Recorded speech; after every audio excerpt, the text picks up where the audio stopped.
Stories they fired her for no reason. She returned the next day as their boss and. Have you ever wondered if the people around you truly see you, or just the mask you wear? Have you ever wondered if the people around you truly see you, or just the mask you wear? Have you ever wondered if the people around you truly see you, or just the mask you wear? If I lost everything tomorrow, if my name and reputation vanished into thin air, who do you think would still be by my side? More importantly, who would truly see me, the person, not the title, not the power, not the wealth? I decided not to wait to find out. I had spent a lifetime, a relentless, exhilarating lifetime, building an empire from the ground up, watching it grow from a fledgling idea born in a cramped garage apartment into Ethel Incorporated, a global luxury tech conglomerate. I was Octavia Sterling, a name that commanded respect, even awe, in boardrooms across continents. My days were a whirlwind of private jets, multi-million-dollar deals, and the constant hum of innovation. My evenings, often solitary, were spent reflecting on the immense power I wielded and the responsibility that came with it. I had built a legacy, a company that was supposed to redefine how technology connected people, how it enriched lives. But beneath the polished veneer of success, a disquieting whisper had begun to echo in the quiet corners of my mind. It started subtly, a barely perceptible shift in the corporate winds, then grew louder, more insistent. Had I, in my pursuit of unparalleled growth and market dominance, lost touch? Had my company, my very legacy, become a faceless machine, devoid of the very human connection it was founded to foster? I feared the soul of Ethel was being slowly suffocated by its own success. I became a beggar, in a sense, a seemingly frail, forgotten woman, to learn the truth. I chose to shed the armor of Octavia Sterling and embrace vulnerability, to walk among the very people whose lives my company touched every day, but without the intimidating shadow of my name. And the truth, when it finally revealed itself through the lens of Agnes Finch, was far more shocking, more disheartening, and ultimately, more profoundly hopeful than I could have ever imagined. It was a journey into the heart of my own creation, a pilgrimage to discover if the humanity I had instilled in Ethel Incorporated still beat, or if it had been silenced forever. Why would a woman with billions, the founder and matriarch of one of the world's most influential tech companies, choose to shed her identity and pretend to be an ordinary, even struggling, elderly woman seeking an entry-level administrative position? The answer lies in a creeping disillusionment, a chilling sense that the very soul of Ethel Incorporated was at risk. For decades, Ethel had been my life's work, a personal crusade to prove that technology could be both brilliant and benevolent. We prided ourselves not just on innovation, on pushing the boundaries of what was possible with code and circuits, but on cultivating a unique culture. It was a culture of respect, of nurturing talent, of understanding that our people were our greatest asset, the living, breathing embodiment of our vision. I had personally known countless employees by name, celebrated their successes, and empathized with their struggles.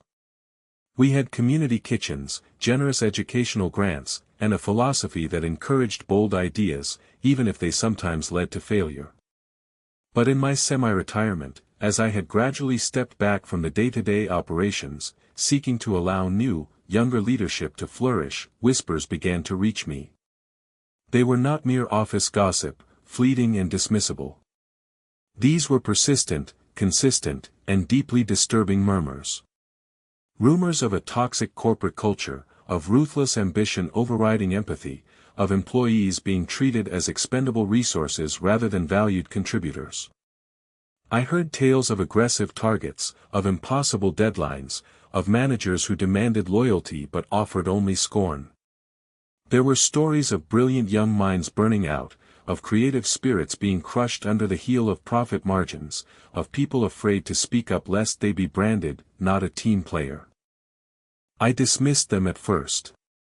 Surely, I thought, a company built on such strong foundations, imbued with my personal values, could not have strayed so far, so quickly. But the reports persisted, growing louder, more insistent, like a persistent cough in the night. My executive board, the very people I had handpicked to carry on my legacy, assured me everything was fine. They presented carefully curated reports, glossy presentations filled with smiling faces and official photographs, and glowing employee satisfaction scores that felt utterly divorced from the reality I was hearing. Isolated incidents, they'd say, the natural growing pains of a rapidly expanding corporation. But I saw the carefully chosen statistics, the evasive answers to pointed questions, and a cold dread settled in my stomach. I knew, with a certainty that chilled me to the bone, that they were either willfully blind or actively complicit. I had always believed in leading by example, in fostering a culture of genuine connection, not just through policy but through presence. How could I, Octavia Sterling, truly understand the problem if I was always perceived as the untouchable founder, the revered matriarch? How could I uncover the truth if everyone around me was on their best behavior, presenting a sanitized, airbrushed version of reality, like a perfectly photoshopped corporate brochure? I needed to see it, to feel it, to experience it firsthand, completely unvarnished, without the filter of my name or my power. My plan was meticulous, daring, and, frankly, a little insane for a woman of my age and stature. I would disappear. Not entirely, of course. My trusted legal and financial teams, led by Marcus Thorne, were fully briefed on my whereabouts and purpose. They established a complex network of safeguards, ensuring that Ethel Incorporated would continue to run smoothly, albeit under my silent, watchful eye, while I was ostensibly on an extended, well-deserved sabbatical. To the rest of the world, and most importantly, to my own company, Octavia Sterling would be out of reach, tending to personal matters, in a remote, undisclosed location. Then, I would re-emerge, not as the formidable founder, but as Agnes Finch. I envisioned Agnes as a woman utterly unremarkable, perhaps even a little forgettable, the kind of person easily overlooked in a bustling office. She would be 68, the same age as myself, but I would subtly exaggerate my physical frailties. I spent weeks practicing a slight stoop in my shoulders, a hesitant gait, a way of holding myself that projected a quiet vulnerability. My wardrobe, usually bespoke and understatedly luxurious, would be replaced by ill-fitting, slightly dated clothing sourced from various thrift stores, sensible cardigans in muted colors, polyester blouses, and orthopedic-looking shoes. My hair, typically styled with elegant precision, would be allowed to fall into a simple, slightly messy bun, dusted with just a touch more gray than it actually possessed.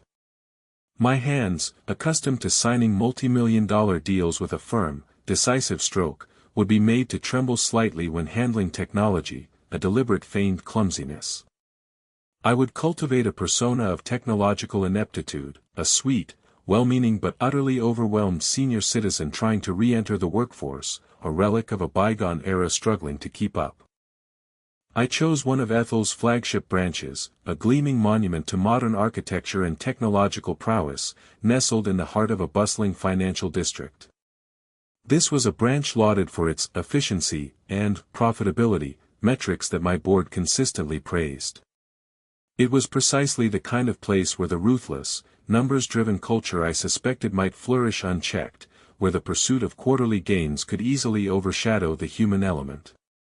My goal was simple: secure an entry-level administrative position. I wanted to be at the very bottom, where employees often faced the brunt of management's pressures, where the real pulse of the company beat, unvarnished by corporate platitudes. I would observe, I would listen, and most importantly, I would learn who my company truly was when no one believed the founder was watching. I wanted to test the very fabric of Ethel, to see if its foundational values of innovation and compassion had truly been eroded by the relentless pursuit of profit. And as I stepped into my new persona, the apprehension was palpable, a nervous flutter in my stomach, yet it was overshadowed by a resolute determination to uncover the truth, whatever it might be. The question lingered in my mind, a silent, weighty challenge: could the heart of Ethel still be found amidst its polished corridors, or had it been utterly lost? And how long, I wondered, would I have to endure before the true colors of those around me began to show? The stage was set, and Agnes Finch was ready to make her debut. So, How did the ambitious management of Ethel Incorporated treat the poor old Agnes who simply wanted a chance?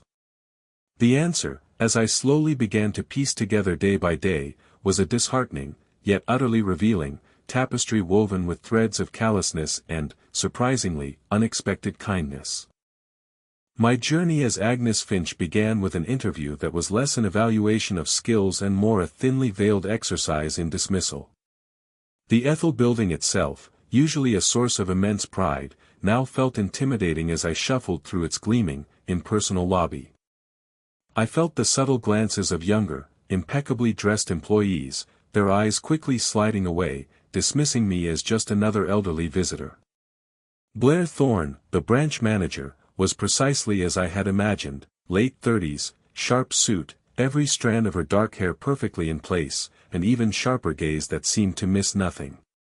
Her office was minimalist, sleek, and cold, dominated by a large, pristine desk and a panoramic view of the city that reflected her aspirations. Every movement she made exuded an almost predatory efficiency, a woman clearly driven by ambition. She barely looked up from her tablet when I shuffled into her office, a carefully rehearsed hesitancy in my step, my thrift store cardigan feeling suddenly itchy and out of place. "Agnes Finch, is it?" she rattled off, her voice devoid of warmth, her eyes scanning my application rather than my face. "Your application mentioned extensive life experience.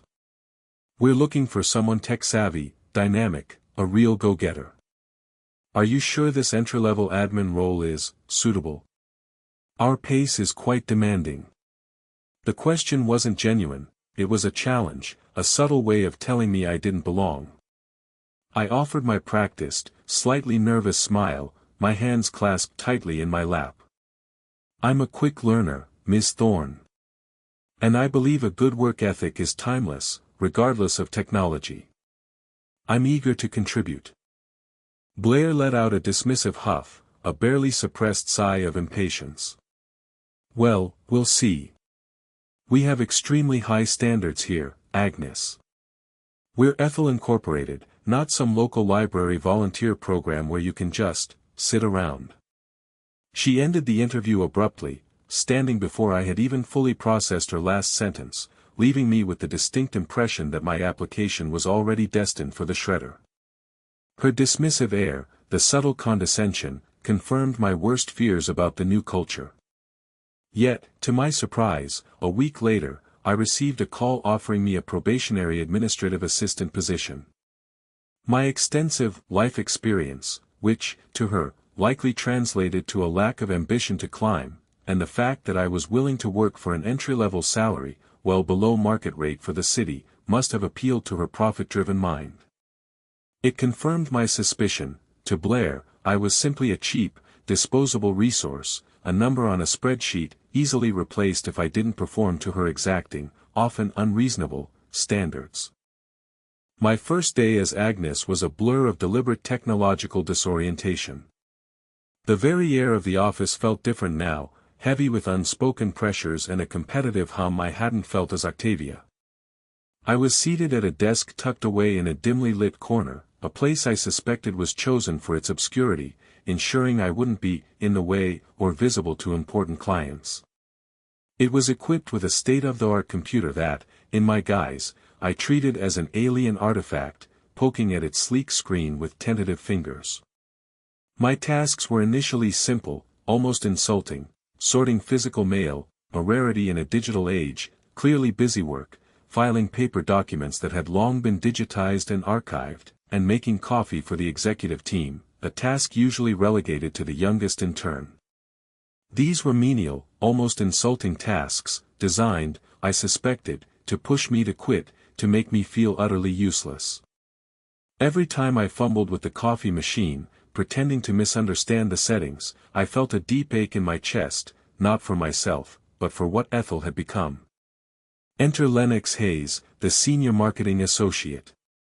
He was in his late 20s, impeccably dressed in designer casual wear, and possessed a smirk that seemed permanently etched on his face, a sneering confidence that bordered on arrogance. He thrived on office gossip and seemed to view anyone he perceived as beneath him as fair game for ridicule, a convenient target for his own insecurities. He saw me, Agnes, as the ultimate embodiment of beneath him.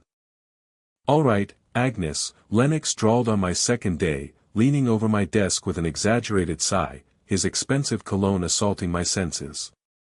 "Can you please just figure out how to attach this document to an email? It's not rocket science. Even my grandmother could do this." He watched with thinly veiled amusement as I fumbled with the mouse, pretending to struggle with the concept of a drag-and-drop, my fingers deliberately clumsy on the trackpad. I squinted at the screen, feigning confusion. He then let out a theatrical groan, rolling his eyes for the benefit of anyone listening. "Honestly, this is painful to watch. Do you even know what a mouse is, or did they only have typewriters in your day, Agnes?" A few nearby colleagues chuckled nervously, clearly uncomfortable but unwilling to risk Lennox's ire. I simply offered a bewildered, apologetic smile, a masterclass in feigned helplessness, all the while cataloging his cruel remarks, each one a fresh wound to the company's spirit. The frustration of not being able to respond, to cut him down with a single, searing glance, was immense, but I held my resolve. Blair, of course, reveled in these moments. She would often walk by, observe Lennox's taunts with a cool, assessing gaze, and offer a tight-lipped smile or a pointed comment that perfectly reinforced the humiliation. "Lennox, try to be patient. Some people require more extensive training. Perhaps a manual, Agnes."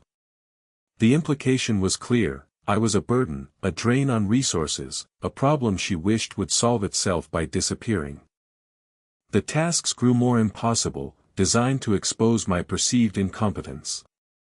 I was given complex spreadsheets to organize, using software I feigned not understanding, asked to troubleshoot network issues I pretended to be baffled by, and consistently blamed for minor technical glitches that were often system-wide or caused by others.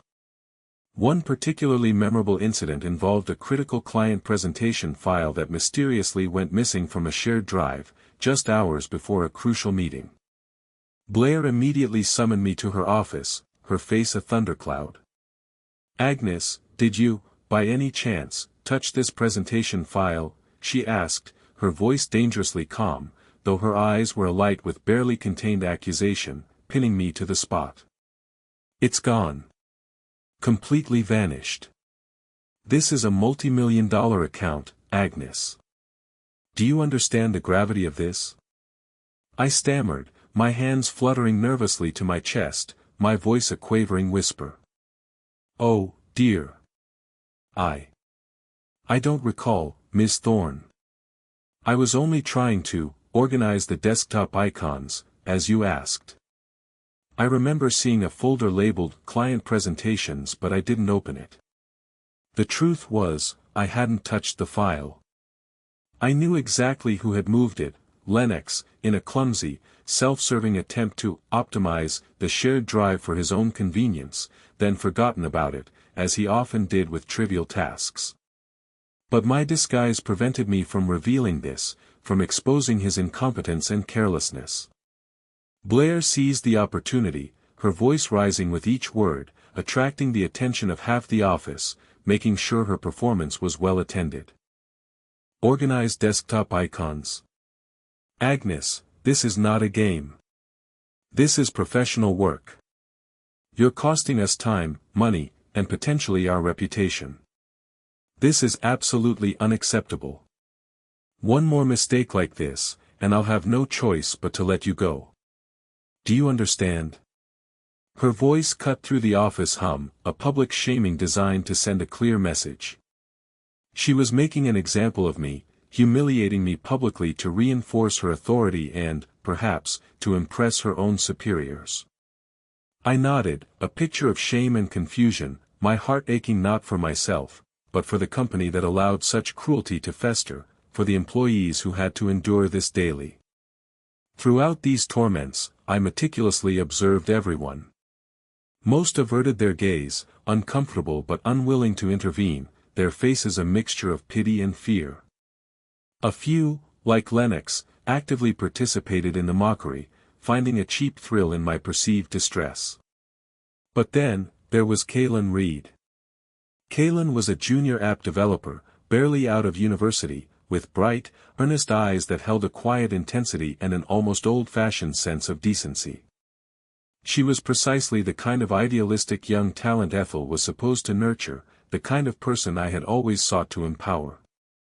She sat a few desks away from mine, often immersed in lines of code that scrolled across her multiple monitors, her brow furrowed in concentration. But I noticed her watching. Her brow would furrow in concern whenever Blair or Lennox cornered me. She never joined in the nervous laughter; instead, her gaze would linger, a silent question in her eyes. My first real interaction with Kalen happened during a particularly frustrating moment when I was struggling to connect a new monitor. I was making a show of plugging cables into the wrong ports, sighing dramatically, my face contorted in exaggerated confusion. Lennox had just walked by, snickering, trying to reinvent the wheel. "Agnes? Maybe try a rotary phone instead." His words, as always, were meant to sting. Just as I was about to give up on my theatrical performance, Kalen quietly appeared beside my desk. I hadn't even heard her approach. "Need a hand, Agnes?" she asked, her voice soft, utterly devoid of judgment or condescension. Sometimes these ports can be tricky, especially with new equipment. Before I could respond, she gently took the HDMI cable from my trembling hand, my feigned trembling hand, and, with practiced ease, plugged it into the correct port. The monitor flickered to life, bathing my corner in a sudden, welcome glow. "There you go," she smiled warmly, her eyes crinkling at the corners. "It's all good. Don't worry, happens to everyone. These new systems can be a bit finicky." Her simple act, her genuine kindness, was like a cool stream of water in a parched desert. In that harsh, unforgiving environment, it felt like a beacon of light, a confirmation that not all was lost. From that moment, Kalen became my quiet guardian angel, a silent ally in a world that seemed determined to crush me. When Blair assigned me an impossible data entry task on a legacy system that even the IT department struggled with, a system so old it had been phased out years ago, Kalen would subtly leave a handwritten note on my desk, detailing the exact, obscure steps needed to complete it. She knew I was being set up to fail, and she chose to counteract it, anonymously, without seeking credit. She would often bring me an extra cup of coffee in the mornings, simply saying, "Thought you might like one, Agnes," her eyes conveying a silent understanding, a shared empathy that transcended our perceived roles. She never asked probing questions, never pried into my past, but she listened. One afternoon, I was trying to print a batch of critical documents, and the printer, as if conspiring with Blair and Lennox, jammed spectacularly. Paper spewed from its maw, and its red error light pulsed angrily. Blair stormed over, her face a mask of exasperation. "Agnes, what have you done now? We have a print queue of 20 people waiting for their reports." Lennox was already making sarcastic comments from his desk, loud enough for everyone to hear. "Looks like Agnes broke the ancient technology again, Blair. Maybe we should get her an abacus." Kalen, seeing my feigned distress, quickly intervened. Her voice, usually soft, was surprisingly firm for someone so young. "It's not Agnes, Miss Thorne," she said, stepping between me and Blair. "The printer's been acting up all morning. I actually just put in a ticket for it an hour ago. I can try to clear the jam, if you like. It's a common issue with this model." She then deftly unjammed the printer, her fingers moving with a quiet competence, saving me from another public dressing down. Blair, caught off guard by Kalen's unexpected defense, simply grumbled and walked away, her grand performance foiled. Kalen gave me a reassuring glance, a small, knowing smile. "Don't worry about it, Agnes," she whispered. "It's an old machine, always on the verge of collapsing." Over lunch, Kalen would sometimes join me in the break room, a small, welcome respite from the office's cold atmosphere. She never asked probing questions about my life, never pried into my past, but she listened with genuine interest when I spoke, even in my Agnes persona.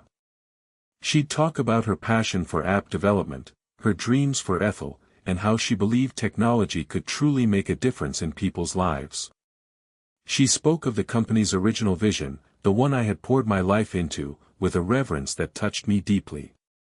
I wish we focused more on the people sometimes, you know, she confided one day, her voice hushed, glancing around to make sure no one was listening. It feels like sometimes it's just about numbers, about hitting targets, not about innovation that helps real people, or about the people who make the innovation. Her words resonated with the very reason I was there. She was seeing what I was seeing, feeling the disconnect, the slow erosion of our foundational values, even as a junior employee. Her empathy was genuine, her belief in human decency unwavering, even when faced with the cutthroat atmosphere Blair and Lennox fostered. I learned that Kaylin was under immense pressure herself, struggling to meet aggressive project deadlines, often staying late, but she never let it harden her. She was a true believer in the Ethel I had founded, and her kindness to me, a seemingly useless old woman, was a testament to her inherent character, a quiet act of rebellion against the prevailing culture. The contrast was stark, painted in vivid, painful colors. On one side, Blair and Lennox, driven by ambition and a complete disregard for human dignity, actively seeking to humiliate and dismiss me, their every action a calculated step to climb higher on a corporate ladder built on the backs of others.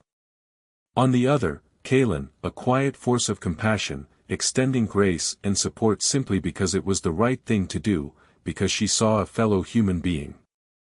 Every day, the tension mounted within me. How much more could I endure, watching my legacy twisted into something unrecognizable? How much more proof did I need before I could act? The question gnawed at me: when would the charade end, and when would the true architect of Ethel Incorporated finally step forward to reclaim her legacy from the very forces threatening to destroy it? The answer, I knew, was very, very soon. But every game has an end, right? Every charade, no matter how meticulously planned, must eventually come to its dramatic conclusion. The moment arrived, as I knew it would, orchestrated with a precision that would leave no room for doubt or denial, a final, undeniable revelation. It was a Tuesday morning, a day etched forever in my memory, heavy with a sense of impending climax. Blair Thorne had been particularly agitated all week, her stress levels palpable even through her carefully constructed facade of control. The quarterly performance review was approaching, and she was desperate to trim any perceived fat from her department's budget, especially if it meant improving her metrics and securing her coveted promotion.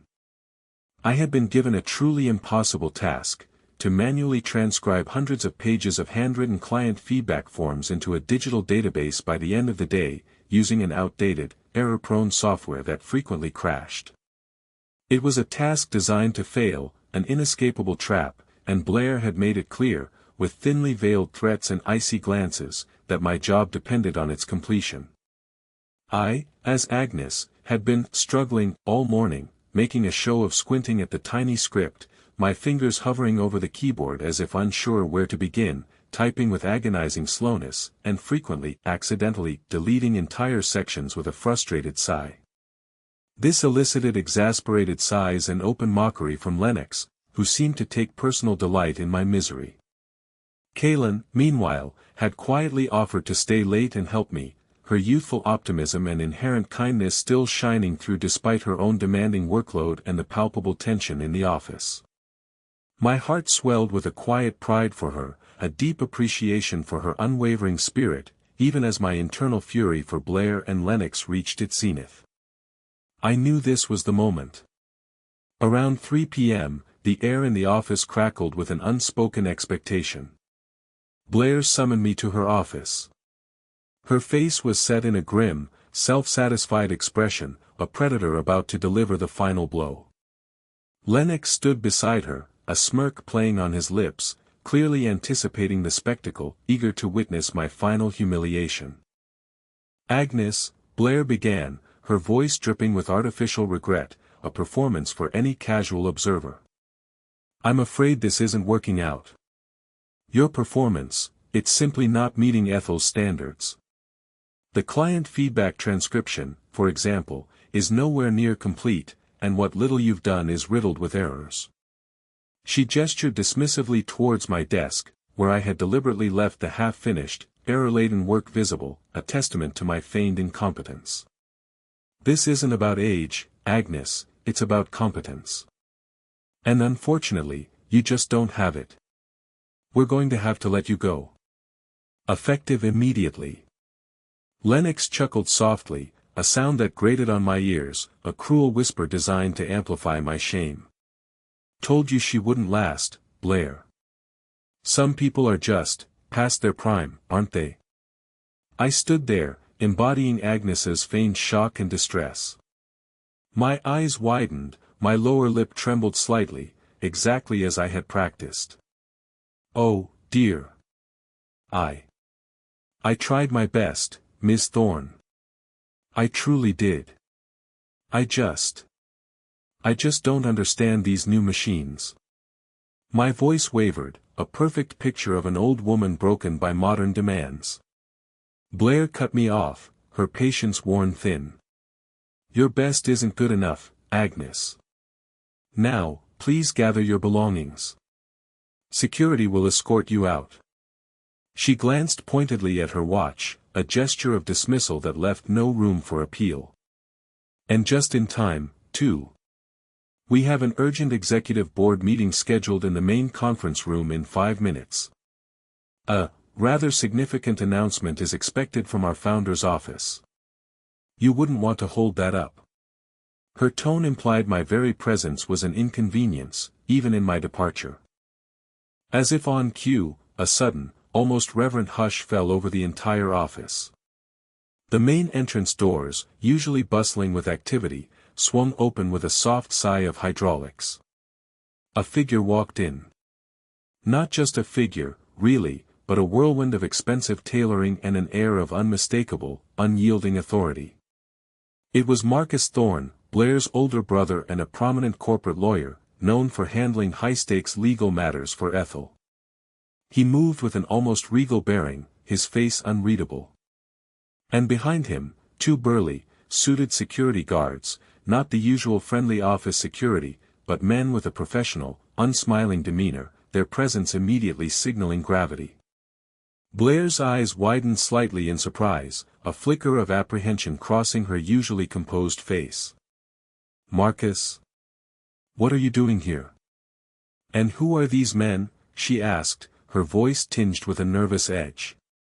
Marcus, stone-faced, ignored her. He surveyed the office, his gaze sweeping over the employees, a silent assessment of the scene, finally resting on me, Agnes, still standing before Blair's desk, looking distraught and defeated. He offered a subtle, almost imperceptible nod, a silent signal that spoke volumes only to me. My cue. I straightened my posture, a subtle but profound shift that began deep within my core. The carefully cultivated stoop in my shoulders vanished, replaced by the upright, powerful stance I had held for decades. The tremor in my hand ceased, my fingers suddenly firm and steady. The bewildered look in my eyes dissolved, replaced by a gaze that held the wisdom of decades, the unwavering authority of a titan who had forged an empire. I slowly, deliberately, reached up and pulled out the pins holding my messy bun, letting my hair fall, no longer quite so gray, in its natural, elegant wave around my shoulders. I took off my ill-fitting, thick-rimmed glasses, revealing eyes that sparkled with intelligence and resolve. The transformation was not instantaneous, but cumulative, unfolding before their very eyes, a slow-motion reveal that built an unbearable tension. Blair's mouth opened slightly, her carefully constructed composure beginning to fracture. Lennox's smirk dissolved into a look of abject horror, his face draining of color as he watched, his jaw slack. Blair, I said, my voice no longer Agnes's timid whisper, but Octavia Sterling's clear, commanding tone, a voice that had shaped industries, brokered peace, and demanded respect. It resonated with power, carrying an undeniable gravitas. I believe I still have a few minutes before security escorts me out, don't I? Blair looked from Marcus to me, then back again, her face draining of all color, her eyes wide with a dawning, terrible realization. Agnes? What is this? She stammered, utterly bewildered, her voice barely a whisper. The carefully constructed world she inhabited was crumbling around her. Marcus stepped forward, his voice resonating with gravitas, filling the stunned silence of the office. Ms. Thorne, Mr. Hayes, and all employees present. Please allow me to introduce the woman you know as Agnes Finch. He then turned to me, a respectful bow of his head, a gesture that perfectly encapsulated my true standing. The esteemed founder of Ethel Incorporated, Ms. Octavia Sterling.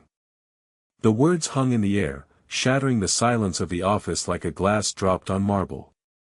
Gasps erupted, disbelief, shock, dawning horror.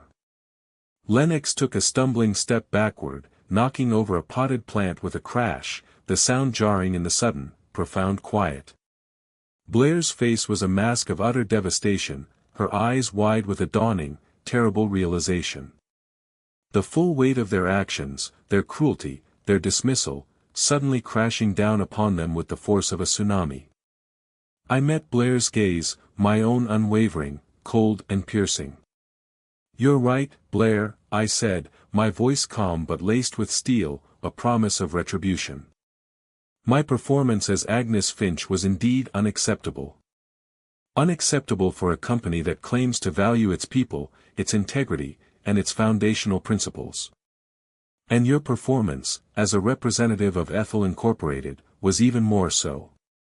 The game was over. The truth was out. The founder had returned, not in a luxury car, though one waited downstairs for me, not with a dramatic entrance from on high, but from within, from the very bottom, having seen the true colors of her empire. And the shock, the profound, gut-wrenching shock, was precisely what I had aimed for. It was a shock designed to dismantle, to reveal, and ultimately, to rebuild. The fallout was immediate, brutal, and entirely deserved. The great reveal had plunged the office into stunned silence, a silence so profound you could almost hear the rapid beating of hearts, the frantic recalculations taking place in every mind. Blair Thorne, still pale and trembling, her facade of composure utterly shattered, tried to compose herself, her mind clearly racing for an escape, for a plausible lie.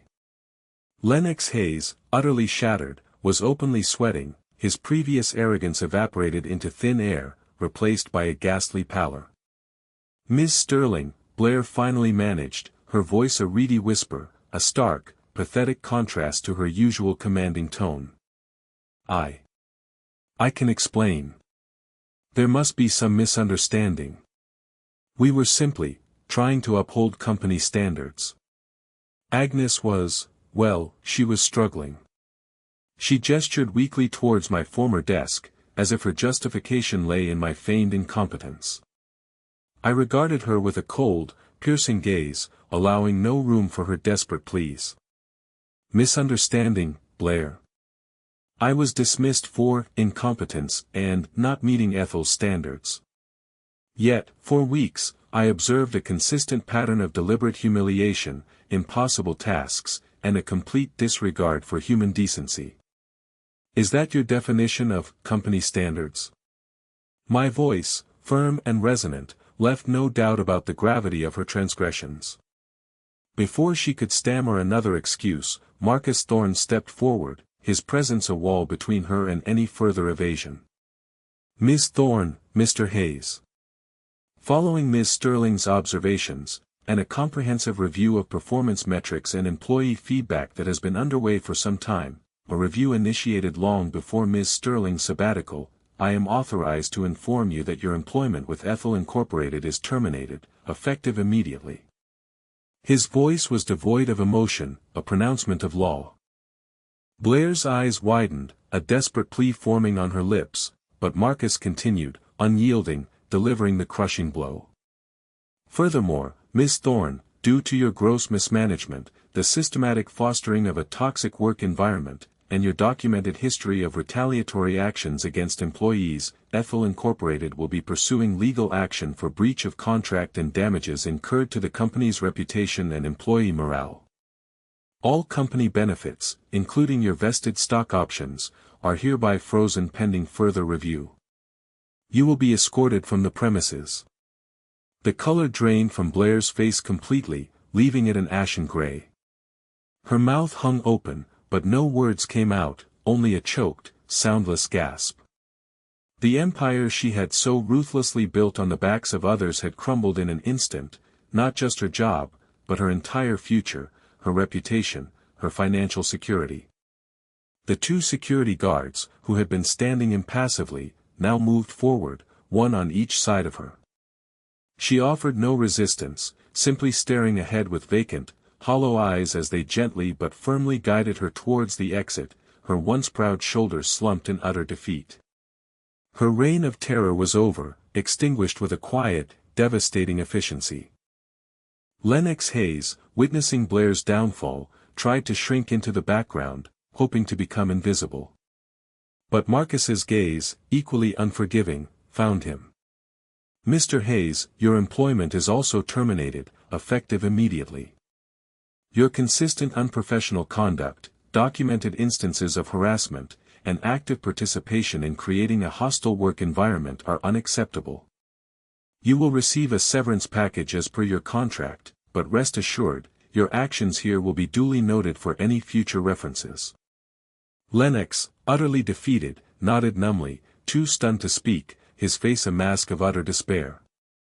He simply picked up his phone, the only possession he seemed to care about, and walked out, his usual swagger replaced by a dejected shuffle, his head bowed. The collective gasp from the remaining employees was almost audible, a wave of relief washing over the office. Justice, swift and undeniable, had been served. Then, my gaze softened, sweeping across the stunned faces until it landed on Kaylin Reed. She stood a little apart from the crowd, her hand covering her mouth, her eyes wide with a mixture of awe, disbelief, and a dawning understanding. She couldn't believe Agnes was Octavia Sterling, the legendary founder. And she certainly couldn't believe the magnitude of what was happening before her very eyes. Her face was a kaleidoscope of emotions. I walked towards her, the quiet murmurs of the office trailing behind me, everyone watching this new, unfolding drama. Kaylin looked as though she might faint, her cheeks flushed, her breath catching in her throat. "Kaylin," I said, my voice gentle now, a stark contrast to the steel I had used for Blair, but with an underlying current of profound respect. "May I have a word with you?" She nodded, speechless, her eyes glistening. I led her to a quieter corner, away from the immediate aftermath of the dismissals, where we could speak without being overheard.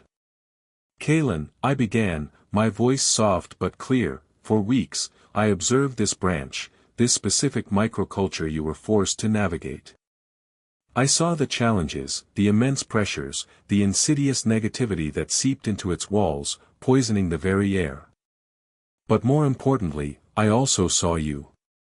Her eyes, still wide and shining with unshed tears, met mine, filled with a raw vulnerability. "Agnes. Miss Sterling. I don't understand. I just tried to help. You don't need to understand every detail of my plan," I smiled, a genuine, warm smile that reached my eyes.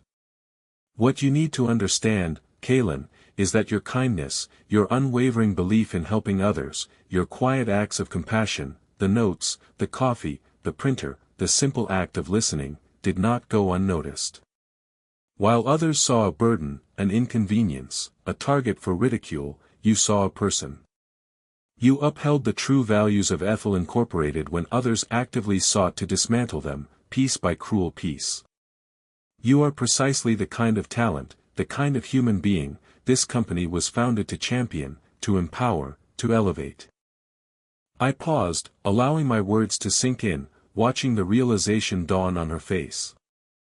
"Kaylin," I am offering you an immediate promotion. You will be elevated to senior app developer, effective immediately, with a significant salary increase and full benefits package, including a substantial allocation of Ethel stock options. Furthermore, I want you to head a new initiative, the Ethel Innovation and Empathy Lab.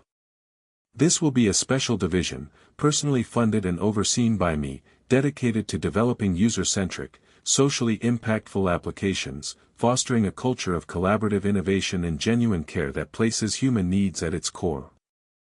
You will report directly to me. I want you to help me rebuild the heart of Ethel, to infuse it with the very spirit you embody. Kaylin's eyes welled up completely, tears silently tracing paths down her cheeks, a mixture of shock, relief, and overwhelming gratitude. She shook her head, as if trying to clear it, her voice thick with emotion. Ms. Sterling. I just tried to be kind. That's all. I didn't expect. And that, Kaylin, I affirmed, my voice thick with my own emotion, a profound sense of vindication and hope, is everything. It's what Ethel Incorporated needs more than anything right now. It's what the world needs. Will you accept this challenge? Will you help me? She nodded, tears flowing freely now, her entire body trembling with the weight of the moment, a silent, heartfelt affirmation. Yes, Ms. Sterling. Yes, I will. Her disbelief was palpable, her humility unwavering. She had simply done the right thing, without expectation of reward, without seeking personal gain, and had, in turn, received a life-altering opportunity that resonated with her deepest values. It was the purest form of justice I could imagine, a validation of the very principles I had nearly feared lost.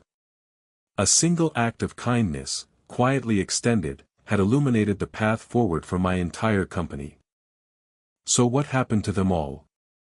In the days and weeks that followed, the transformation at Ethel Incorporated was nothing short of miraculous, a slow but undeniable rebirth. The story of Agnes Finch spread like wildfire through the company, a legend whispered in hushed tones, a powerful cautionary tale for some, an inspiring beacon of hope for others. The toxic culture that Blair Thorne had cultivated, a culture of fear and cutthroat ambition, began to unravel rapidly.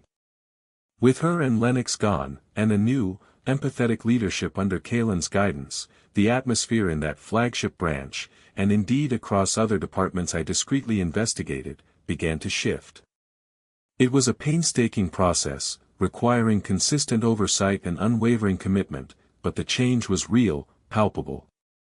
I personally oversaw an overhaul of our HR policies, reinforcing anti-harassment measures, implementing robust whistleblower protections, and establishing new, anonymous channels for employee feedback, ensuring that no employee would ever again suffer in silence. We initiated mandatory empathy and leadership training for all managers, shifting the focus from purely quantitative metrics to a more holistic evaluation that included qualitative assessments of team morale and ethical conduct. Blair Thorne's career, as predicted, was utterly decimated. The legal actions pursued by Ethel Incorporated for her systemic abuses, her active creation of a hostile work environment, and the documented damage to employee morale ensured that her name became synonymous with corporate malpractice. She lost not only her job and her substantial stock options but her professional reputation, effectively blacklisted from any reputable position in the industry. Her ambition, once her greatest asset, had become her ultimate downfall. Lennox Hayes, too, found himself struggling to find meaningful employment. His reputation for petty cruelty, for belittling colleagues and actively contributing to a hostile work environment, had preceded him. No one wanted to hire an individual known for such behavior. Their professional worlds, once so bright with promise, had been reduced to ashes, a stark testament to the consequences of unchecked arrogance and cruelty. As for Kaylin, she blossomed. The Ethel Innovation and Empathy Lab became a resounding success, a vibrant hub of creativity and compassion, a testament to her vision and leadership. She assembled a team of brilliant, like-minded individuals, fostering an environment where ideas were nurtured, not crushed, and where collaboration was celebrated over cutthroat competition. Together, they developed groundbreaking applications that truly integrated technology with human connection, an intuitive app for elderly care that fostered community, an educational platform for underprivileged youth, and a mental wellness tool for frontline workers. These weren't just profitable products, they were solutions that genuinely improved lives, exactly as I had always envisioned. Her quiet strength, her unwavering integrity, and her genuine passion for Ethel's original mission made her an invaluable asset, a true inheritor of the company's spirit, a beacon for its future. Watching her thrive, knowing that my company's future was in such compassionate and capable hands, brought me a profound sense of peace, a deep, abiding satisfaction I hadn't felt in years. My disillusionment began to recede, replaced by a renewed faith in the potential for good within people, and within the organization I had poured my life into. The experiment had been difficult, at times painful to endure, forcing me to confront ugly truths about my own creation, but it was utterly necessary. It confirmed my deepest fears about the erosion of corporate values, about how easily profit can overshadow purpose. But it also revealed a profound truth that transcended the corporate world: even in the darkest, most cutthroat corners, kindness can still shine through, a quiet, persistent flame. The most invaluable lesson I learned, one that I will carry with me always, etched into the very fabric of my being, is this: true character is never revealed by how one treats those in power, those who can offer advancement, or those who can provide benefit. No, true character, genuine human decency, is unequivocally revealed in how we treat those who can seemingly do nothing for us, those we perceive as beneath us, or those who are in a position of perceived vulnerability. It is in those moments, when no one of consequence is believed to be watching, when there is no reward or punishment at stake, that the true measure of a person's soul is laid bare. And it is in that truth, in the quiet, unassuming acts of kindness, in the simple recognition of another's humanity, that the greatest hope for humanity truly lies. My company, my legacy, and indeed, my own heart, were forever changed by the wisdom of Agnes Finch. I learned my lesson about human nature, about the insidious nature of unchecked ambition, and about the enduring power of empathy. My company is now back on a path guided by its founding principles, thanks to the courage and compassion of individuals like Kaylin. Our channel is full of stories like this, tales of deception, revelation, and the ultimate triumph of justice and good. If you found inspiration in Octavia's journey, make sure to subscribe to our channel and turn on notifications so you don't miss our next powerful story. And now, I want to hear from you. Have you ever been surprised by someone's true colors, for better or for worse? Have you ever witnessed a small act of kindness that made all the difference? Tell me your story in the comments below.